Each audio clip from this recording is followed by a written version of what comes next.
What is going on, gunfighters? Welcome to Gunfighter Life, the podcast where we talk about gunfighting with God at the center and real-world, first-hand experience. Okay, so for today I did something a little bit different. Gunfighters, I appreciate you if you're a normal listener. I recorded this simultaneously on the normal audio equipment and as a video for YouTube. I'm not sure which one I'm going to release first, and I don't by any means want to replace the podcast with video. I think the podcasting is the best platform we have today. Not everything is a meme. Not everything can be boiled down into short little video clips on TikTok. I really like the long intimacy and format of podcasts. That's why I like them so much. That's why I started listening to them and became a podcaster. That said, I believe there's a large chunk of the population that watches YouTube that doesn't listen to podcasts. This is an effort to get them to listen to a podcast.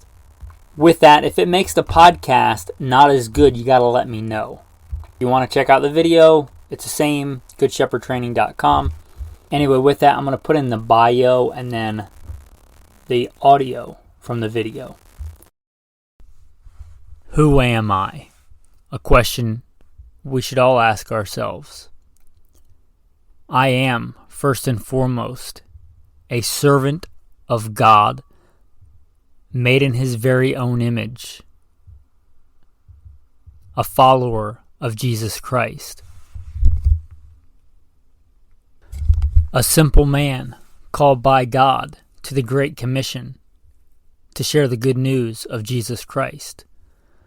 Next, a little bit about my background and what God has allowed me to do and blessed me to do in life. Grew up what most would consider very poor in the backwoods of the southeastern and mid-Atlantic United States, hunting and fishing. Joined the Marine Corps at 17. Did a couple of combat tours in Iraq. So a decorated Marine Corps combat veteran. Infantry assaultman. After the combat tours, I was an urban warfare instructor for the United States Marine Corps under Mojave Viper. I also served in the U.S. Army, both full-time and part-time National Guard. Also a veteran of law enforcement. I served with L.A.P.D. I was a sworn peace officer, a cop for L.A.P.D. I worked regular patrol assignments and more specialized assignments. One of those more specialized assignments was warrant service, fugitive recovery. Also had some other law enforcement roles. I am an F.B.I. certified firearms instructor and been certified by another 3-letter government agency in a lot of firearms and training things. I've also been a private contractor, worked in the private sector, pertaining to tactics and gunfighting and protecting America from enemies foreign and domestic.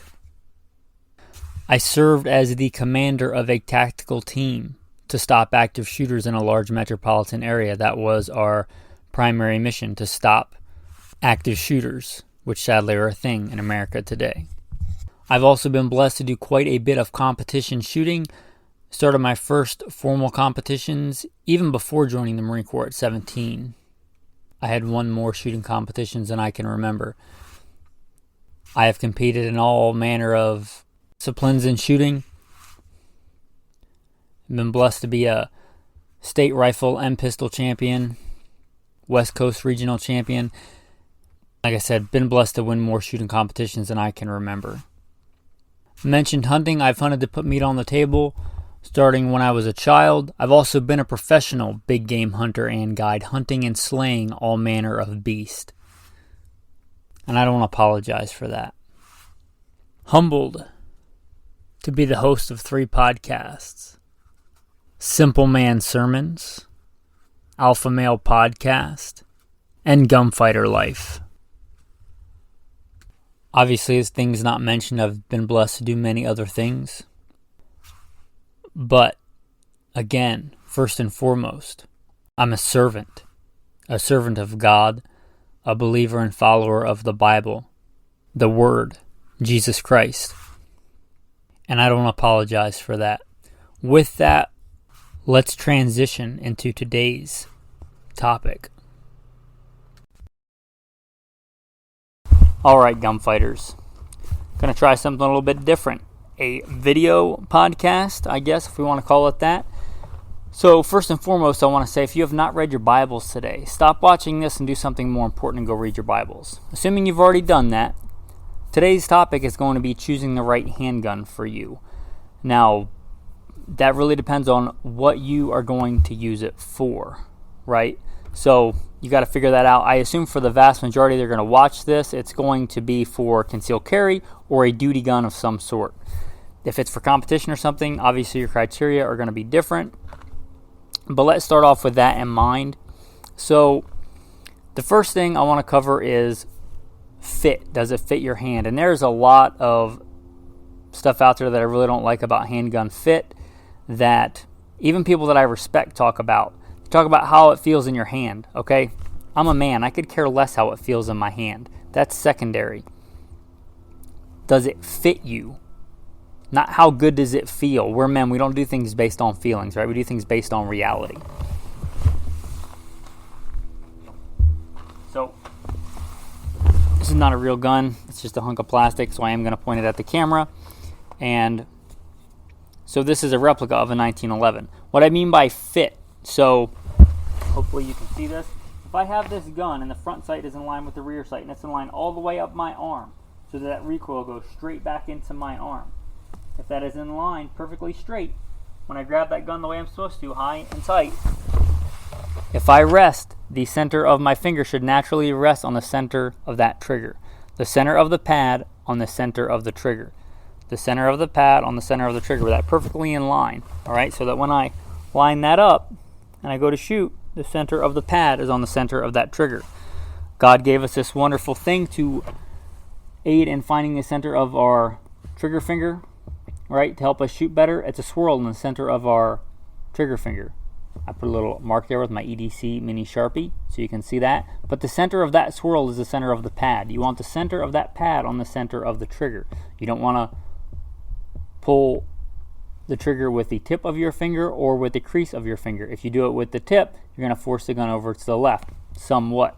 If you do it with the crease of your finger, you have a tendency to pull the gun over to the right. Center of the pad, center of the trigger, straight back, right? That's what I mean by handgun fit. If that gun is in line and your finger rests naturally on the center of that pad, you're going to shoot better. Not saying you can't shoot other guns, but you're not going to shoot them as well as you could shoot a gun that fits you properly.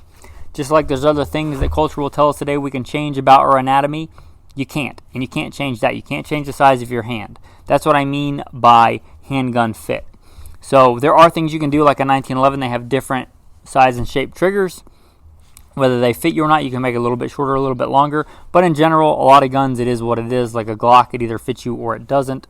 So again, you want that gun pointed straight back. If you cock it, a lot of people that try and shoot guns that are too big for their hands, they'll cock it like this to do that. And then all that recoil, where's it going? Into your thumb instead of going straight back into your arm. Okay? So the recoil is going to be the same, but the way we manage it is going to be much better if it's in the line all the way, going all the way back. So that's what I mean by fit. If it feels good, great. There's nothing wrong with a handgun feeling good in your hand, but it's by no means how you should pick a handgun, right? So it's how does it fit you? And that's what I mean by fit. That's the most important criteria. I mean by fit, there are other things that are important, like this obviously has a high beaver tail, but not getting cut open when the slide reciprocates and things like that all play into fit. You do want to be able to have a gap, I don't know if you can see that, between your trigger finger, because you don't want anything else on your hand influencing that gun when you pull the trigger, so you want a little bit of a gap in there. Probably hard to see on camera, but that's what I mean by fit. Does it actually fit your hand? Does it actually fit you? So that's what I mean by fit. Length of pull. We hear a lot about length of pull on rifles, like the shoulder stock and everything. I would call that length of pull on a handgun, and I'd say it's probably more important for a handgun. Not that it's not important on a rifle, but it's probably more important on a handgun because you have less points of contact and they're harder to shoot. They're harder to master than a rifle. So there's that. The next one is shootability. let's talk about shootability. Shootability by you, right? Can you shoot that platform well? And I see on this end of the criteria, I see a lot of people getting really tiny guns. One, that may not fit your hand, going back to the first point, but two, I don't care how concealable it is it shootable for you? You give up a lot when you go to a super small 380 or something like that pistol. A lot of times they don't fit your hands. A lot of times they're not shootable. Even a small compact 380 like the quintessential Ruger LCP is going to give you a lot more recoil than like a full-size 9mm. Like a Ruger LCP and 380 should have more perceived recoil than, let's say, the most ubiquitous Glock 19, because that recoil is going to go into one of two places. Yes, the 9mm is more powerful, but it's going to go into your gun and then into your body, right? So the more the gun absorbs, the less is going into your body. That's just physics, right? If I put a Ruger LCP and a Glock 19 on the table and I didn't touch them and somehow just pulled the trigger, which one's going to fly back farther on the table? That little Ruger 380 LCP, right? Because it's so light, and that's also going to fly back into your hand. So shootability, can you shoot it well? And you need a certain size handgun to be able to do that, really. So I know there's some compromises made with concealed carry and deep concealed carry and things like that. Sometimes I carry a little 357 Magnum J-frame revolver when I'm out doing wind sprints, running around the farm fields and stuff like that, like I did last night. I take that because I'm doing wind sprints. But day to day, get a gun you can shoot. Shootability. A big part of that is shot-to-shot recovery. So there's that, shootability. Let's go with carryability. You have to strike a balance here. So I'll talk about carryability. So for quite a while, one of my go-to duty handguns, I'm going to drop that on the ground.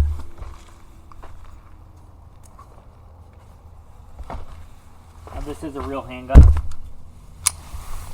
All right. It's Colt M45A1. It's basically that, but real.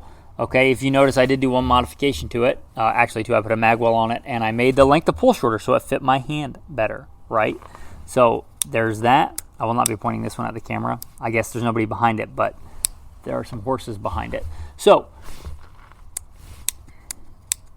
okay, so M45A1. This is a good gun. It was one of my go-to duty guns for a while. It fits my hand really well. I shoot it really well. It's got great shootability.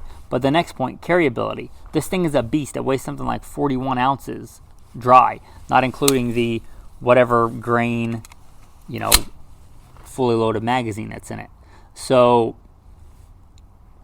there's that. It's great on the shootability. It's not so great on the carryability. It's a little too heavy for what I'll carry.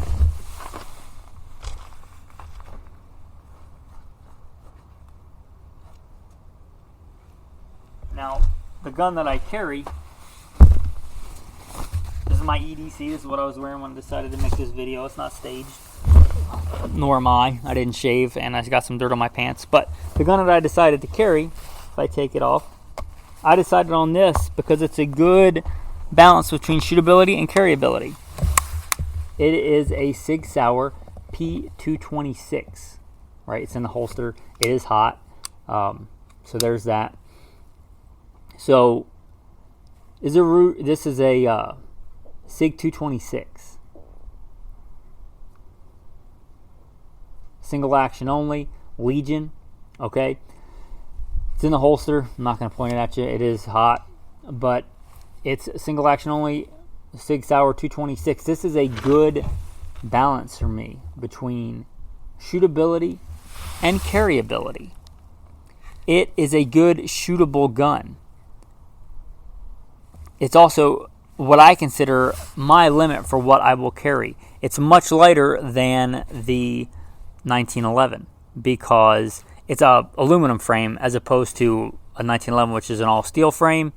I had it cut for an optic, but it's right on that border. Okay, it's right as heavy as I will go, and I would encourage you to go along the same lines because, in general, and there's exceptions, the bigger the handgun, the more shootable it's going to be in a given caliber. Like, let's say you get a subcompact 9mm, super small subcompact like a Glock 43, and you go to the extreme other end, a Glock 34. That Glock 34 is going to be much more shootable than that Glock 43. But you might want to strike a balance somewhere in the middle. Say a Glock 17. That would be a good example. It's not as shootable as a Glock 34, meaning fast follow-up shots and, sight radius and things like that. But it's much more shootable than a Glock 43. Okay? So there's that. So shootability, carryability. How big are you willing to carry? That's really going to depend on you. Do you live that cubicle life? Are you in that kind of thing? Are you willing to dress around the gun? You saw what I was wearing. I am wearing cargo pants today. I normally don't, but honestly, they're just what I was wearing, and I was out at the range all day yesterday. And I'll be honest, I got up today, took wife to the airport, just threw on whatever I was wearing yesterday. Normally, I don't wear cargo pants because they look a little bit more tactical, but I didn't want to stage for the video. I just wear slacks. Right? I don't wear jeans. I don't like them. I just wear slacks. They don't look super tactical. I wear some kind of overshirt like this or just a plaid shirt, and I dress around the gun. Gunfighter life. So there's that.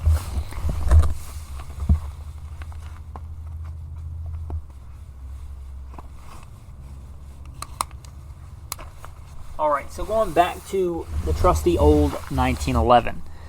Talk about the next thing. This is a good illustration for this, sights. Right? If you go back to the original GI 1911, the sights were kind of horrible.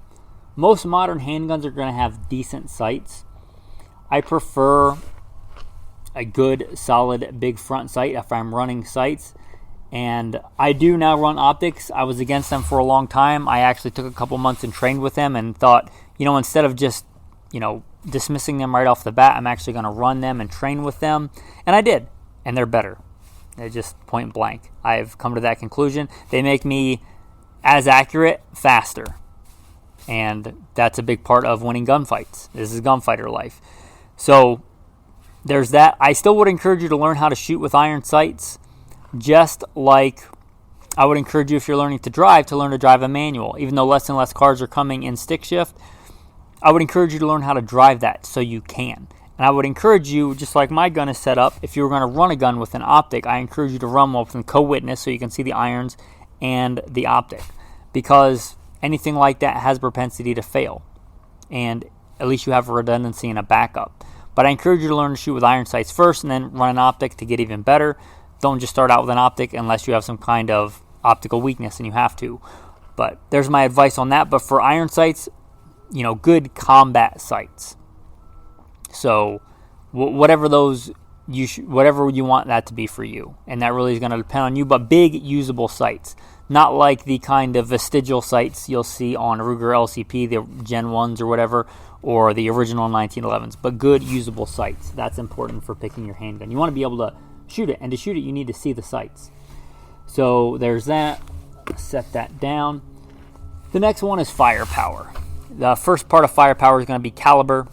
Most commonly 9mm, right? It's the most ubiquitous by far. It is the only caliber adopted by pretty much every side. You look at like the 7.62-39, which is a great caliber, and the 5.56, which is a great caliber. The 9mm, adopted by the Germans, the original German Imperial Army before, World War II, way back in the 1900s. It was so good, it's pretty much been adopted by everybody. It's used by the Russians, it's used by the Chinese, it's used by us, it's used by the Germans. Pretty much everybody has decided it is the quintessential handgun round. And I agree. Long before it was the hot thing, when I was a cop on L.A.P.D, everybody said you had to have 40 or 45. And I started shooting competition and realized quickly that even though I thought I could shoot because I was a cop, I really had a long way to go to become a great shooter. Most cops, sadly, are not gunfighters. They're administrators that carry guns. It's just a reality. So, and I said most cops. Some cops are gunfighters. Where was I going with that? Anyway, when I started shooting competition, I quickly realized no matter how much somebody told me, I knew that I was faster and more accurate with 9mm, and it struck that balance well. So I switched to it long before it was the next hot thing, long before the F.B.I. switched back to it when everybody was running 40s. I think 9mm is the way to go. Caveat, if you have like zero handgun experience, you have some hunting or long gun experience or no experience, and you decide you want to step up and be a man and protect those around you, I'd encourage you to practice and train. Okay? Seek training, but practice.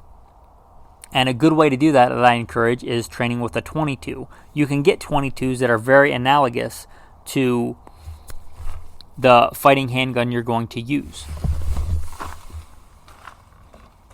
This is probably one of my most shot handguns.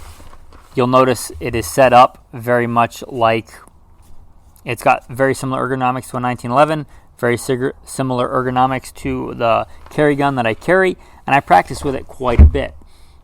And I do that for a couple of reasons. To save money is a big one, because 22 is cheaper. But if you're getting into handguns, think about getting a 22 that's analogous to a fighting handgun. I have other 22s that aren't, like that have a bolt, but if they operate the same, you put your magazine in the same way, you run the slide the same way, safety is the same, then why not save the money? I don't think you'd ever regret, when you decided you were responsible enough to carry, having a good 22 handgun for training, right? So if that is you, if you're just getting into it, and even if not, even if you already have a 9mm, consider getting a 22 that's similar, that operates similarly.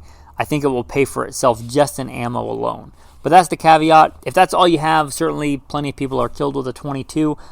It should be treated with the respect of any other firearm. I'm going to put that away.